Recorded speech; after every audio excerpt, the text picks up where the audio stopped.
بسم الله الرحمن الرحیم. زما نوم د لیما تخلص لمبه کوم. موږ د ننګرهار ولایت یو، خو مور چې مې د کندهار ولایت څخه ده. د ماشومتوب نه کله چې موږ راته کلن نه کلن وو، نو مور مې په ما باندې کوشش وکړ چې زه خمکدوزي هم زده کړم. دې تر څنګ چې زه مکتب وایم او درس وایم، نو کوشش کوم چې خپل هغه اضافه وخت کې چې یم، بیکار وخت کې چې یم، د خمکدوزیانو سره، د ګنډ افغاني د ګنډلو سره، د خیاطي سره خپل ساعت هم پکې تېروم او خوشحالېږم چې کله دا کارونه زما مور کوي. زما مور ته شوق راځي، زه هم کوم. له دې پرته چې کله زه کوچنۍ وم، مینې درته کلنۍ سم ما دا کار شروع کړی دی.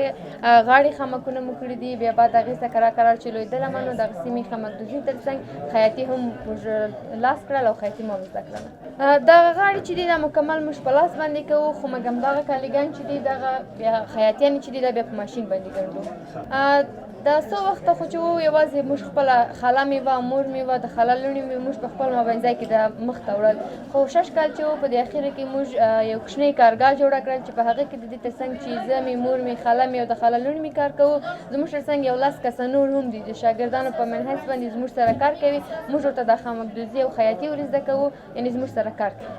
نسبتا توپیر خو په دې راغلی دی چې هغه مثلا که چېرته وګورو، اقتصاد اوس لږ ډېر ضعیفه سوی دی. د اقتصاد ضعیفتیا زموږ په کار باندې لږ توپیر یې راته راوړې ده، او زموږ فعالیتونه په دې ډېر سوي دي اوس چې د دې تر څنګ چې موږ مثلا مخکې به نیمه ورځ مو کار کوو، اوس مکمله ورځ کار کوو.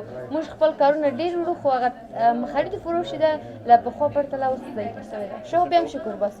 زما پیغام اسلامي امت همدا دی چې زموږ د ښځو سره دې ملاتړ یې سي، ښځې دې ملاتړ یې وکړي په دې صنعت چې خپل وطني محصولات دوی چې جوړوي، د دوی تر څنګ که دوی ورسره مالي مرستې وکړي، یا هم دوی ته داسې نمایشګاوې جوړې کړي چې دوی خپل همغه استعداد او خپل د لاسي صنعت نورو ته وښیي، نو دا به ښه وي. او نړیوالو سره هم دا غوښتنه چې موږ سره د هغوی هم مرستې وکړي، په دې خاطر چې موږ د هغوی مرسته اوس فعلا اړتیاوې لرو. د دې تر څنګ هېوادوالو ته دا مې پیغام دی چې دوی د زموږ محصولات چې راځي ویني یې، نو وادي اخلي، ځکه چې خپل محصولات چې دی هغه بهتره دی د دې چې د نورو هېوادونو محصولات اخلي. کله کالي دي، که مثلا نور طبیعي زراعتي محصولات دي، نو زموږ خپله چې دی خالصانه دي. که د دې محصولاتو په اخیستلو کې دوی زموږ سره کومک سي، دوی خپل محصولات واخلي، نو هم موږ ته ګټه راځي، هم زموږ د وطن اقتصاد.